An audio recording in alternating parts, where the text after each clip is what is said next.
Well, we want to thank you all for the opportunity to meet with the town of Chapel Hill for a lunch and learn today. I am Dr. Nyla Adams Varancy. I am a primary care sports medicine physician, so I do family medicine and sports medicine at the University of North Carolina in Chapel Hill. My office is in Durham and in Chapel Hill. I also cover the East Chapel Hill high school teams. Also a sports medicine doctor with USA Track and Field and with the Trinidad and Tobago Olympic team. And my name is Jill Sylvester. I'm also a primary care sports medicine physician, trained in family medicine and sports medicine. And I see patients within the Department of Orthopedics here at UNC. I have one office in Chapel Hill, and I have another office down in Pittsboro where I see patients. And I also do a little work with Northwood High School. And so today we're going to be, on that note, talking about healthy habits and exercise prescriptions for teenagers. To kick us off, the big thing is that we have no disclosures, and that today really our goal is to discuss the benefits for exercise, benefits of exercise that relates to adolescents specifically. We're going to talk about what are the guidelines and how much exercise should our teenagers be getting per day, and what are the pearls and pitfalls as you start to think about, okay, how can I help my teenager become more active? What are things to think about, some tips to get started? And then we're going to end talking about some potential injuries and some things to consider as our teenagers are exercising, some important medical issues to be aware of. So as we think about getting started, why do we discuss this topic? Why is exercise important?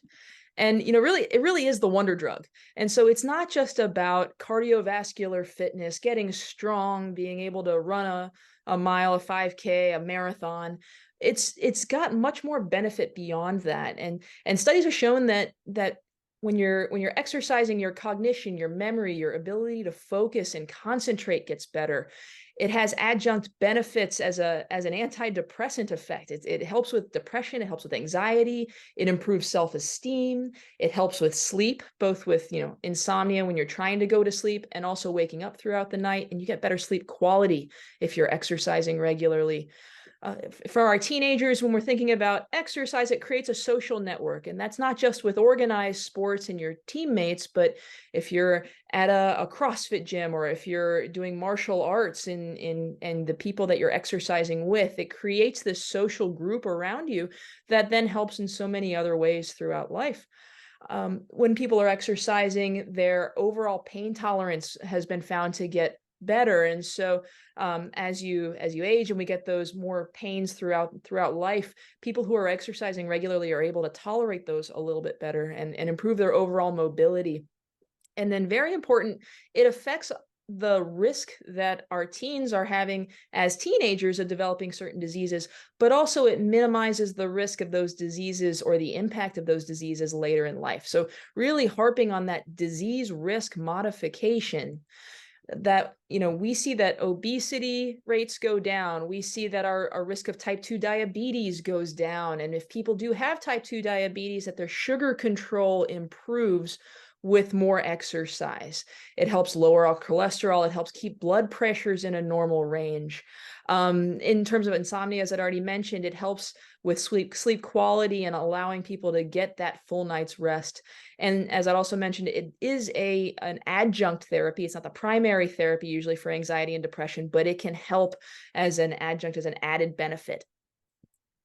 And so, those are the things that can help it happen in the moment of exercise. But what are we thinking about 20, 30, 40 years down the line? What are the benefits here?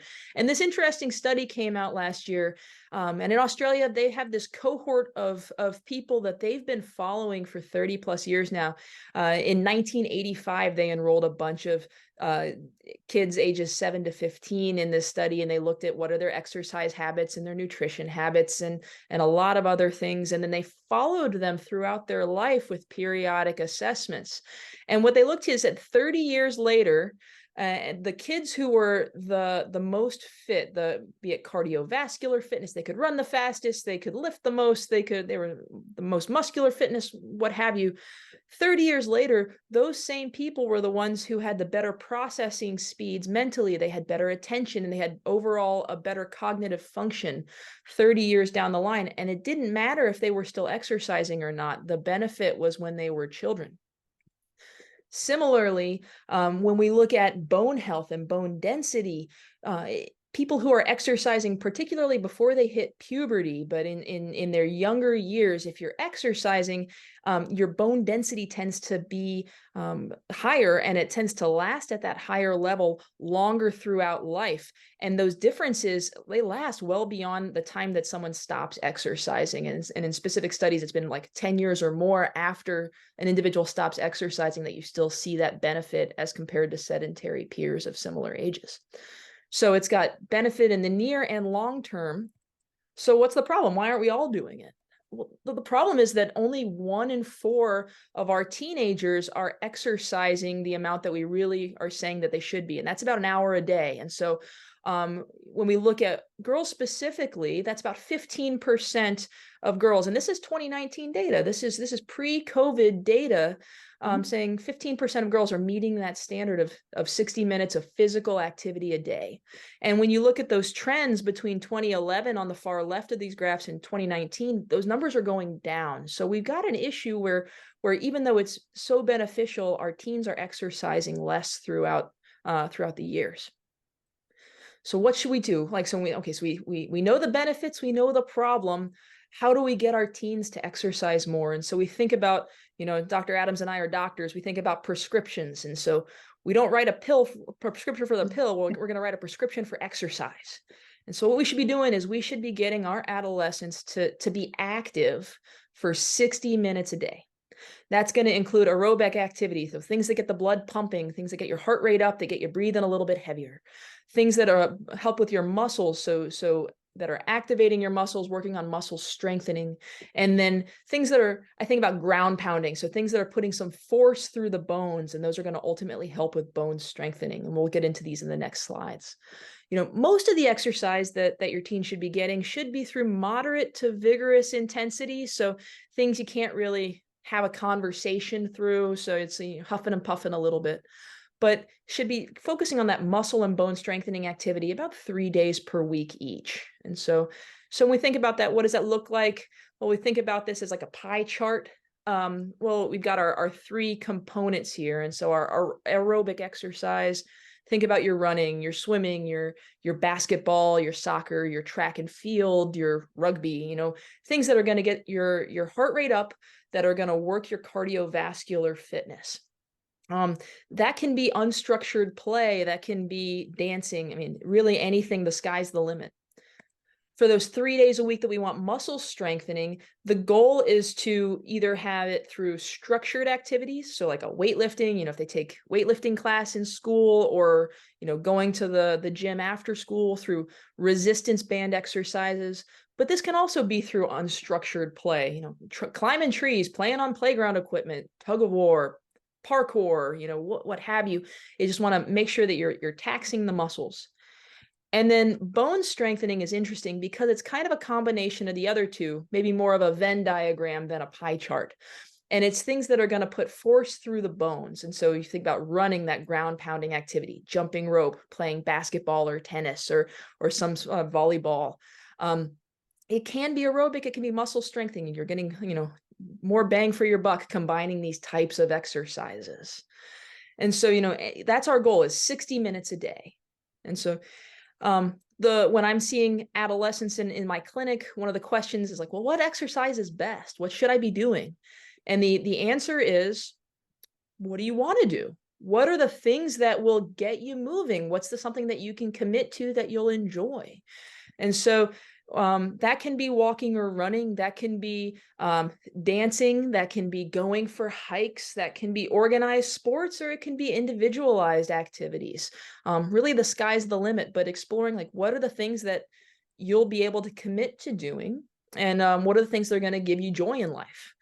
How do you get started? If you're starting from scratch and you're like, well, This is overwhelming. I can't really consider doing an hour. I'm not doing anything right now. Well, then meet in the middle. I'm not saying that someone should go from 0 to 60 minutes overnight. And so when we think about how do we attack goals, the first thing is to commit to a goal. And one methodology of doing that is to create a SMART goal. So this is something that's very specific. It's going to be something that you can measure and you can objectively say, okay, I'm going to do this. It's going to be something reachable. If it's not reachable to do an hour's worth of running right now, well, that's fair. Well, we're going to find something that's attainable and it's going to be something relevant. So something relevant to your exercise goals, and you're going to give yourself a time hack and you're going to say, okay, over this time period, I'm going to achieve it. So for instance, if you're starting out, I'm going to commit to 15 minutes of walking and I'm going to do it 3 days a week. And I'm going to do that every week for the next 4 weeks. And so as you are able to make that specific goal, okay, I can measure the time. I can commit to 45 minutes a week. I can, it's relevant because I'm getting good aerobic and bone strengthening exercise, and I have a good time amount, and I have a good fixed amount of time that I'm going to look at this goal. And then 4 weeks from now, you're like, okay, I got it. I met my goal. Awesome. Now I'm going to do 4 days a week, and I'm going to do 15 minutes of walking, and I'm going to do 5 minutes of sit-ups or core exercises. Because then you're adding in that muscle component as well. And you're going to do that for another 4 weeks. And you slowly build up until you reach your 60-minute goal. You know, doing these SMART goals are great, but also having a workout partner. So is it something you do as a family? You know, okay, we have a turkey trot in the area coming up at Thanksgiving. So as a family, we're going to do this Couch to 5K program, and we're going to walk this 5K. Get people involved, have accountability partners, tie it into your hobbies. Say, hey, I really enjoy making TikTok videos. So I'm going to go on a hike and I'm going to do TikTok videos on my hike. So I'm going to get my exercise, but then I'm also going to be able to do this other activity I enjoy. Combining your interests will help make this a more attainable goal. And then this is another question that I get a lot is, I don't like sports. Well, that's fair. That's not for everybody. And so sports and physical activity aren't necessarily the same thing. And so not all sports is organized play. And so it's finding out, well, what's something you do enjoy? Is there a community organization that you like to get involved in that has a leadership component or a community service component that you'd find really engaging? Because a lot of times those youth organizations will involve some physical activities as well. And so you're able to again find something that you're interested in while still being active. As I mentioned earlier, tying that physical activity into a pre-existing hobby. And if all else fails, kind of exploring the why. So, well, what is it about physical activity that you really don't like? I mean, did you have a bad experience when you were younger, and how do we get around those types of barriers in order to be able to say, okay, well, I'm not going to go in that direction. I'm going to explore something else. So getting to the why. And then this is what I hear a lot from my teens and their parents is that, our teenagers are really, really busy. And so how do we get an hour in a day to be able to commit to this? And the answer is that this is a cumulative effect. So it doesn't have to be all at once. So let's think about, after school, waiting for a bus, waiting to get picked up. Kids are out in front kicking a soccer ball around. Well, that counts. So playing pickup sports for about 30 minutes after school, and you get home and you have dinner, and then you start doing homework, and you have about 3 hours of homework. And so, okay, so I'm going to set my phone for 55 minutes. And at 55 minutes, my alarm's going to go off, and then I'm going to do 5 minutes of sit-ups, push-ups, and body weight squats. So just right by my computer, right by my desk. And then after that 5 minutes, I'm going to go back to homework. And so back and forth, you've gotten another 15 minutes of activity. And then as I'm getting ready for bed, I'm going to get on YouTube and I'm going to find a yoga class. It's about 15 minutes long. Wind down, do some mobility, work on that muscular control and that bone health, but also kind of wind down from my day. And boom, 60 minutes. And our CDC guidelines and the national guidelines do say things like housework is does count. So if you're vacuuming, if you're sweeping up, doing chores, that does count as moderate activity. And so don't downplay some of those other things that can help get you active, and break it up during the day to make this an attainable goal. And so I think there's a lot of hesitation to really say, oh gosh, how can I get to 60 minutes? But I think if you start low, go slow, find things that you can commit to and that you can enjoy, that this could be, a new direction, a new healthy habit that can then carry you through not just the teenage years, but into your 20s, 30s, 80s, and then really help and have a good impact on your health. And so with that, I'm going to actually pass it off to Dr. Adams, who's going to talk about some of the things to consider on the other side, some of the pitfalls and potential injuries. That was awesome, Jill. I think I still have control. Let me see. There we go. Okay, great. So I wanted to talk about some considerations of when kids are engaging in physical activity. One of the concerns that parents have would be, is it safe to participate? There are some things that we want to take into consideration, and I'm just going to discuss a few things right now. So the first thing is something called the athlete triad in female and male athletes. And basically, for the female athlete, it's a spectrum from a healthy, optimal state, so having regular periods, having healthy bones, and then getting enough energy and calories in to be able to do all of the activities that you want to do. Our bodies are built such that if we push our bodies to be physically active, to play, to do exercise, we will take the energy and do that. And what can happen is, if someone isn't eating enough, we wouldn't have enough energy left over to be able to do our regular body functions, like keep our bones strong or keep our periods up in people who have periods.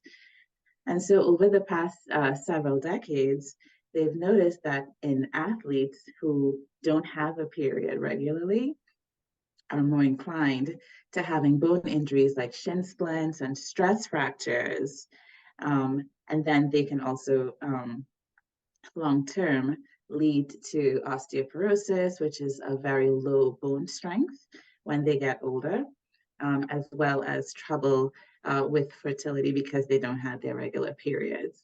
Now, this can come with or without eating disorder. You don't have to have an eating disorder in order to not eat enough. And so that's just something that we want to make sure that we're looking out for. Now, for people who have periods, it's easy to figure that out if they have one or if they don't have one.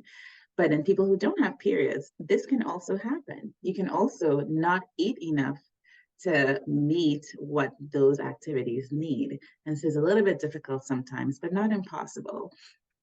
So what you may notice, maybe your teen, excuse me, your teen is suddenly very fatigued, more irritable than usual. They're not getting great sleep. They started off performing very well, and then their performance in sport and school started to drop.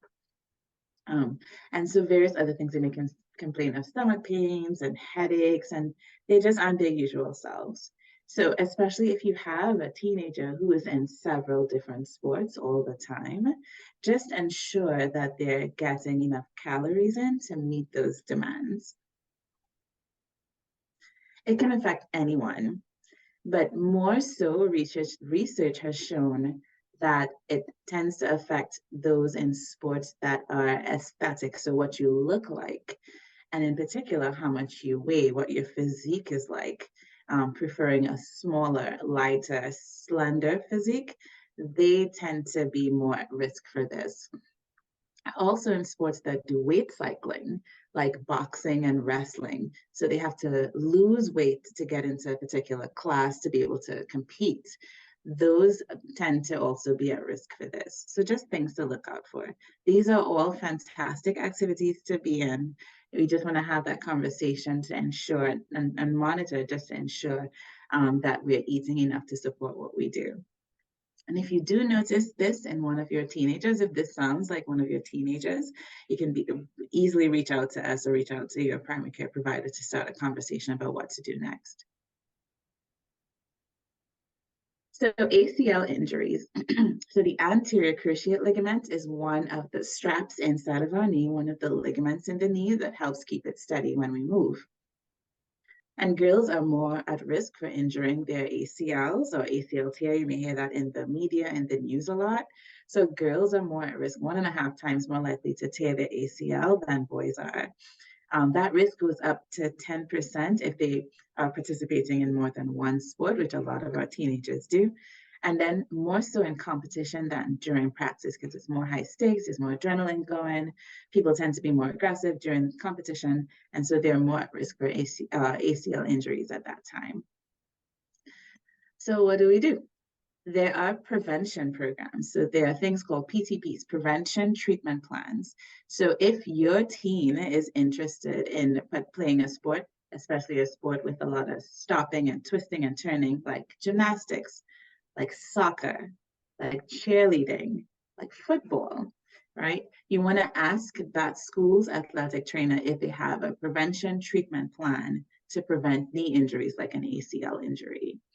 And what that does is it helps to strengthen the muscles around the knees. It helps to strengthen the core. It helps with balance. It helps with knowing where the body is in space. It helps them stop and start quick movements easily and safely. What it is not is a bulking up program. And so Dr. Sylvester mentioned weightlifting, and it's really hard to get to big, bulky, like body type unless you're taking things that you're not supposed to be taking or taking extra medications to do that. So don't be afraid of bulking up through exercise. That's not going to happen unless you're genetically blessed to be that way.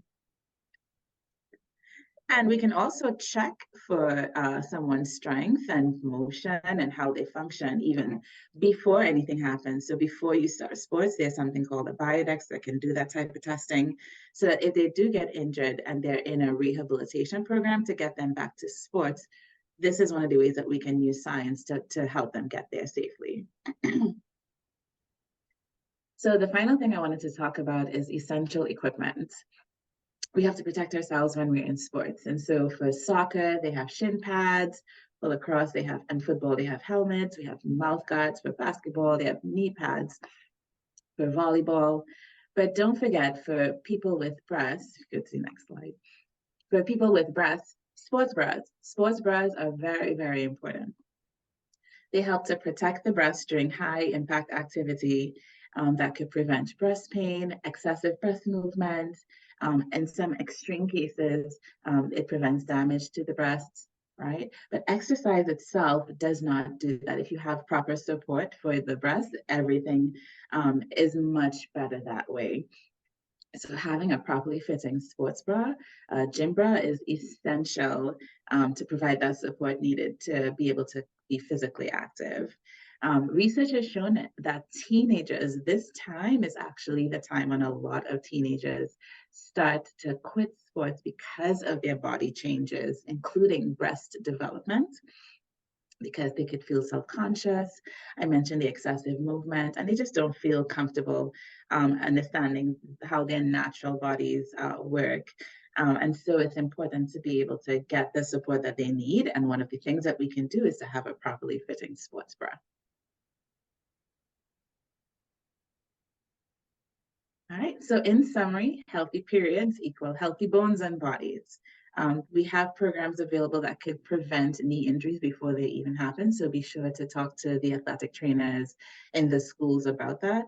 And then supporting the breasts are essential for comfortable and confident physical activity that we want to take from not just childhood through teenagers, but all of our lives. All right.